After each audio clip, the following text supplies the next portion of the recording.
जय श्री राम दोस्तों, कैसे हैं आप लोग। आशा करती हूँ आप लोग स्वस्थ होंगे, अच्छे होंगे।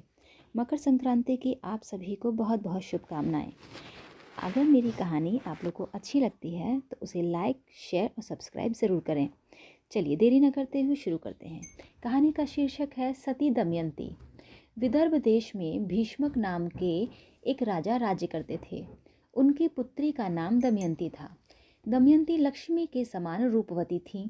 उन्हीं दिनों निषद देश में वीरसेन के पुत्र नल राज्य करते थे। वे बड़े ही गुणवान, सत्यवादी तथा ब्राह्मण भक्त थे। निषद देश से जो लोग विदर्भ देश में आते थे वे महाराज नल के गुणों की बड़ी प्रशंसा करते थे।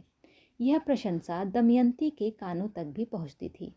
इसी तरह विदर्भ देश से आने वाले लोग राजकुमारी के रूप और गुण की भी चर्चा महाराज नल के समक्ष करते थे। इसका परिणाम यह हुआ कि राजा नल और दमयंती एक दूसरे के प्रति आकृष्ट होते गए। दमयंती का स्वयंवर हुआ। उसने स्वयंवर में बड़े बड़े देवताओं और राजाओं को छोड़कर राजा नल का ही वर्ण किया। नव दंपत्ति को देवताओं का आशीर्वाद प्राप्त हुआ। दमयंती निषद नरेश राजा नल की महारानी बनी।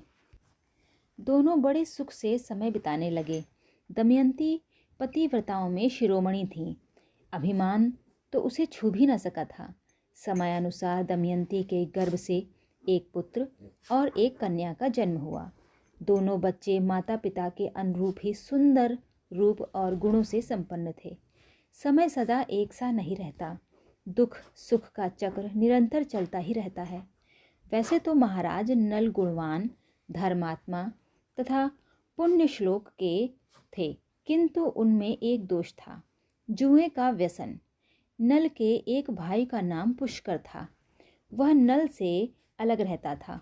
उसने उन्हें जुए के लिए आमंत्रित किया। खेल आरंभ हुआ। भाग्य प्रतिकूल था। नल हारने लगे। सोना, चांदी, रथ, वाहन, राजपाट सब हाथ से निकल गया। महारानी दमयंती ने प्रतिकूल समय जानकर अपने दोनों बच्चों को विदर्भ देश की राजधानी कुंडिनपुर भेज दिया। इधर नल जुए में अपना सर्वस्व हार गए। उन्होंने अपने शरीर के सारे वस्त्र आभूषण उतार दिए। केवल एक वस्त्र पहनकर नगर से बाहर निकले। दमयंती ने भी मात्र एक साड़ी में ही पति का अनुसरण किया। एक दिन राजा नल ने सोने के पंख वाले कुछ पक्षी देखे। राजा नल ने सोचा, यदि इन्हें पकड़ लिया जाए तो इनको बेचकर निर्वाह करने के लिए कुछ धन कमाया जा सकता है। ऐसा विचार कर उन्होंने अपने पहनने का वस्त्र खोलकर पक्षियों पर फेंका। पक्षी वह वस्त्र लेकर उड़ गए। अब राजा नल के पास तन ढकने के लिए भी कोई वस्त्र नहीं रह गया। नल अपनी अपेक्षा दमयंती के दुख से अधिक व्याकुल थे।